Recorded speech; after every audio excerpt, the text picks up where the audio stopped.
ಈ ದೇಶದ ಆಸ್ತಿ ನಮ್ಮ ಯೋಗ. ಇಡೀ ಯೋಗ ಪ್ರಪಂಚಕ್ಕೆ ಕಳೆದ 5,000 ವರ್ಷದಿಂದ ಹಂಚ್ತಾ ಇದ್ದೀವಿ. ಈ ದೇಶದ ಸಂಸ್ಕೃತಿನ ನಾವು ಉಳಿಸ್ಕೊಳ್ಬೇಕು, ಬೆಳೆಸ್ಕೊಳ್ಬೇಕು. ಆರೋಗ್ಯ, ದೈಹಿಕವಾಗಿ, ಮಾನಸಿಕವಾಗಿ ಎಲ್ಲ ಥರದ ರಕ್ಷಣೆಗೆ ಯೋಗ ಅವಶ್ಯಕತೆ ಇದೆ. ನಾನೇನೋ ಅಭ್ಯಾಸ ಮಾಡಲಿಲ್ಲ. ನಮ್ಮ ದಿನೇಶ್ ಅವರು ಈಗ ಒಬ್ಬ ಮೇಸ್ಟ್ರು ಕಳಿಸ್ತೀನಿ ಅಂತ ಹೇಳಿದ್ದಾರೆ. ನಮ್ಮ ಮನೆಯಲ್ಲಿ ಮಾಡ್ತಾರೆ. ಆದರೂ ಯೋಗ ಬಗ್ಗೆ ಹೆಚ್ಚಿಗೆ ಪ್ರಚಾರವನ್ನು ಇನ್ನೂ ನಾವು ಕೊಡಬೇಕಾಗಿದೆ. ದಿನೇಶ್ ಅವರು ಶಾಲಾ ಕಾಲೇಜುಗಳಲ್ಲೂ ಪ್ರತಿನಿತ್ಯ ವಾರಕ್ಕೆ ಕೆಲವು ಕ್ಲಾಸ್ಗಳನ್ನು ಕೊಡಬೇಕು ಅಂತೇಳಿ ಈಗಾಗಲೇ ನಮ್ಮ ಹತ್ರ ಚರ್ಚೆ ಮಾಡಿದ್ದಾರೆ. ಮುಂದಕ್ಕೊಂದು ಹೊಸ ರೂಪವನ್ನು ಅವರ ಇಲಾಖೆಯಲ್ಲಿ ಆಯುಷ್ ಇಲಾಖೆಯಿಂದ ಒದಗಿಸ್ಕೊಡ್ತಾರೆ. ಕರ್ನಾಟಕ ರಾಜ್ಯದ ಎಲ್ಲ ಯುವಕರಿಗೆ, ನಾಗರಿಕರಿಗೆ, ಎಲ್ಲ ಬಂಧುಗಳಿಗೆ, ಹಿರಿಯರಾಗಿರಲಿ ಕಿರಿಯರಾಗಿರಲಿ ಯೋಗ ಅಭ್ಯಾಸವನ್ನು ಮಾಡಿಕೊಂಡು ದೈಹಿಕವಾಗಿ ಆರೋಗ್ಯವಂತರಾಗಿರಬೇಕು ಅಂತೇಳಿ ನಾವು ಸರ್ಕಾರ ಅವರೆಲ್ಲರೂ ಕೂಡ ನಮ್ರತೆಯಿಂದ ನಾವು ಮನವಿ ಮಾಡ್ತೇವೆ. ಸರ್, ಚನ್ನಪಟ್ಟಣದಿಂದ ಡಿ ಕೆ ಶಿವಕುಮಾರ್ ಅವರು ಸ್ಪರ್ಧೆ ಮಾಡಿದರೆ ಅವ್ರ ರಾಜಕೀಯ ಭವಿಷ್ಯನೇ ಅಂತ್ಯ ಆಗುತ್ತೆ ಅಂತ ಸಿ ಪಿ ಯೋಗೇಶ್ವರ್ ಅವರು ಹೇಳಿದ್ದಾರೆ. ಅವರಪ್ಪ, ನಮ್ಮ ಅಂತ್ಯ, ರಾಜಕೀಯ ಅಂತ್ಯ ತೀರ್ಮಾನ ಮಾಡೋದು ಜನರು. ಪಾಪ ದೊಡ್ಡವ್ರಿಗೆಲ್ಲ ನಾನು ಮಾತಾಡೋಕ್ಕೆ ಸದ್ಯಕ್ಕೆ ಹೋಗಲ್ಲ, ನನಗೆ ಟೈಮ್ ಇಲ್ಲ. ನಾನು ಆ ಜಿಲ್ಲೆಯವನು. ಆ ಮತದಾರರಿಗೆ ಕೇಳ್ಕೊಂಡಿದ್ದೀನಿ, ನನಗೆ ಶಕ್ತಿ ಕೊಡಿ ಅಂತ. ನಿಮ್ಮ ಋಣ ತೀರಿಸ್ತೀನಿ ಅಂತ ಹೇಳಿದ್ದೀನಿ. ವಿಶ್ವಾಸ ಇದ್ದರೆ ಮಾಡ್ತಾರೆ. ನನ್ನ ಅಂತ್ಯ ಬರೆಯೋರು, ನನ್ನ ಶಕ್ತಿ, ನನ್ನ ಹಿಂದೆ ಒಂದು ಶಕ್ತಿ ಇದೆ. ಅಂತ್ಯ ಬರೋರು ನಮ್ಮ ಜನ, ನನ್ನ ಶಕ್ತಿ. ನಡೀಲಿ. ಇನ್ನೊಂದು ಸ್ವಪ್ರತಿಷ್ಠೆಗಾಗಿ ದೇಶದ ಸಂಪತ್ತನ್ನು ಬಲಿ ಕೊಡ್ತಾ ಇದ್ದಾರೆ ಅಂತ ಸುರೇಶ್ ಕುಮಾರ್ ಅವರು ಹೇಳಿದ್ದಾರೆ ಸರ್, ಉಪಚುನಾವಣೆ ಬರುವ ಮೂಲಕ. ಏನು ಮಾಡ್ತಾ ಇದ್ದೀವಿ? ಅಂದರೆ ಕನಕಪುರಕ್ಕೂ ಉಪಚುನಾವಣೆ ಬರ್ಬೋದು ಅನ್ನೋಂಥ ಲೆಕ್ಕಾಚಾರದಲ್ಲಿ. ಕನಕಪುರಕ್ಕೆ ಯಾಕೆ ಬರ್ತದೆ? ನೀವು ಚನ್ನಪಟ್ಟಣದಿಂದ ಸ್ಪರ್ಧೆ ಮಾಡಿ ಗೆದ್ರಿ ಅಂತ ಸರ್.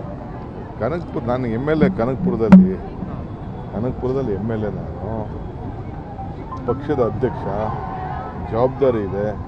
ಎಲ್ಲ ನಂದೇ ಕ್ಷೇತ್ರ, ನಂದೇ ಮುಖಂಡತ್ವ, ನಂದೇ ನಾಯಕತ್ವ. ನಾನು ಸಿದ್ದರಾಮಯ್ಯನವ್ರ ಮುಖ ನೋಡಿ ಲೋಕಲ್ಲು ನಾವು ಚುನಾವಣೆ ನಡೆಸ್ತೀವಿ. ನಡೀಲಿ. ಇದೇ ವಿಚಾರವಾಗಿ ಪ್ರತಿಕ್ರಿಯೆ ಕೊಟ್ಟಿರೋ ವಿಜಯೇಂದ್ರ ಈಗ ಹೇಳಿದ್ದಾರೆ ಸರ್, ಬೆಂಗಳೂರು ಗ್ರಾಮಾಂತರದಲ್ಲಿ ಸೋಲೋರೇ ಇಲ್ಲ ಅಂದ್ಕೊಂಡಿದ್ರು, ಏನಾಯಿತು ಅಂತ ಹೇಳಿದ್ದಾರೆ. ನೋಡಪ್ಪ, ಅವ್ರು ದೊಡ್ಡವರು, ನಮ್ಗೆ ಅವ್ರಿಗಿರೋ ಶಕ್ತಿ ನಮಗಿಲ್ಲ. ನಡೀಲಿ. ಸರ್, ಚನ್ನಪಟ್ಟಣದಿಂದ ಡಿ ಕೆ ಶಿವಕುಮಾರ್ ಅವರು ಸ್ಪರ್ಧೆ ಮಾಡಿದರೆ ಅವ್ರ ರಾಜಕೀಯ ಭವಿಷ್ಯನೇ ಅಂತ್ಯ ಆಗುತ್ತೆ ಅಂತ ಸಿ ಪಿ ಯೋಗೇಶ್ವರ್ ಅವರು ಹೇಳಿದ್ದಾರೆ. ಅವರಪ್ಪ, ನಮ್ಮ ಅಂತ್ಯ, ರಾಜಕೀಯ ಅಂತ್ಯ ತೀರ್ಮಾನ ಮಾಡೋದು ಜನರು. ಪಾಪ ದೊಡ್ಡವ್ರಿಗೆಲ್ಲ ನಾನು ಮಾತಾಡೋಕ್ಕೆ ಸದ್ಯಕ್ಕೆ ಹೋಗಲ್ಲ, ನನಗೆ ಟೈಮ್ ಇಲ್ಲ. ನಾನು ಆ ಜಿಲ್ಲೆಯವನು. ಆ ಮತದಾರರಿಗೆ ಕೇಳ್ಕೊಂಡಿದ್ದೀನಿ, ನನಗೆ ಶಕ್ತಿ ಕೊಡಿ ಅಂತ. ನಿಮ್ಮ ಋಣ ತೀರಿಸ್ತೀನಿ ಅಂತ ಹೇಳಿದ್ದೀನಿ. ವಿಶ್ವಾಸ ಇದ್ದರೆ ಮಾಡ್ತಾರೆ.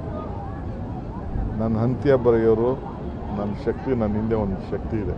ಅಂತ್ಯ ಬರೋರು ನಮ್ಮ ಜನ, ನನ್ನ ಶಕ್ತಿ. ನಡೀಲಿ. ಇನ್ನೊಂದು ಸ್ವಪ್ರತಿಷ್ಠೆಗಾಗಿ ದೇಶದ ಸಂಪತ್ತನ್ನು ಬಲಿ ಕೊಡ್ತಾ ಇದ್ದಾರೆ ಅಂತ ಸುರೇಶ್ ಕುಮಾರ್ ಅವರು ಹೇಳಿದ್ದಾರೆ ಸರ್, ಉಪಚುನಾವಣೆ ಬರುವ ಮೂಲಕ. ಏನು ಮಾಡ್ತಾ ಇದ್ದೀವಿ? ಅಂದರೆ ಕನಕಪುರಕ್ಕೂ ಉಪಚುನಾವಣೆ ಬರ್ಬೋದು ಅನ್ನೋಂಥ ಲೆಕ್ಕಾಚಾರದಲ್ಲಿ. ಕನಕಪುರಕ್ಕೆ ಯಾಕೆ ಬರ್ತದೆ? ನೀವು ಚನ್ನಪಟ್ಟಣದಿಂದ ಸ್ಪರ್ಧೆ ಮಾಡಿ ಗೆದ್ರಿ ಅಂತ ಸರ್.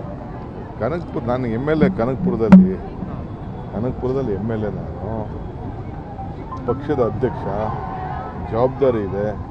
ಎಲ್ಲ ನಂದೇ ಕ್ಷೇತ್ರ, ನಂದೇ ಮುಖಂಡತ್ವ, ನಂದೇ ನಾಯಕತ್ವ. ನಾನು ಸಿದ್ದರಾಮಯ್ಯನವ್ರ ಮುಖ ನೋಡಿ ಲೋಕಲ್ಲು ನಾವು ಚುನಾವಣೆ ನಡೆಸ್ತೀವಿ. ನಡೀಲಿ. ಇದೇ ವಿಚಾರವಾಗಿ ಪ್ರತಿಕ್ರಿಯೆ ಕೊಟ್ಟಿರೋ ವಿಜಯೇಂದ್ರ ಈಗ ಹೇಳಿದ್ದಾರೆ ಸರ್, ಬೆಂಗಳೂರು ಗ್ರಾಮಾಂತರದಲ್ಲಿ ಸೋಲೋರೇ ಇಲ್ಲ ಅಂದ್ಕೊಂಡಿದ್ರು, ಏನಾಯಿತು ಅಂತ ಹೇಳಿದ್ದಾರೆ. ನೋಡಪ್ಪ, ಅವ್ರು ದೊಡ್ಡವರು, ನಮ್ಗೆ ಅವ್ರಿಗಿರೋ ಶಕ್ತಿ ನಮಗಿಲ್ಲ. ನಡೀಲಿ. ಕನ್ನಡಿಗರ ಮೆಚ್ಚಿನ ನಿಮ್ಮ ನ್ಯೂಸ್ 18 ಕನ್ನಡ ಈಗ ವಾಟ್ಸ್ಆಪ್ನಲ್ಲಿಯೂ ಲಭ್ಯ. ಕರ್ನಾಟಕ ಮತ್ತು ದೇಶ ವಿದೇಶದ 360 ಡಿಗ್ರಿ ಸುದ್ದಿ ವಿವರವನ್ನ ನೀವು ನಿಮ್ಮ ಕೈ ಬೆರಳುಗಳಲ್ಲಿಯೇ ಪಡೆಯೋದಿಕ್ಕೆ ಈ QR ಕೋಡ್ ಅನ್ನು ಸ್ಕ್ಯಾನ್ ಮಾಡಿ. ನಮ್ಮ ಚಾನೆಲ್ ಅನ್ನು ಫಾಲೋ ಮಾಡಿ, ನೋಟಿಫಿಕೇಶನ್ ಆನ್ ಮಾಡಿ.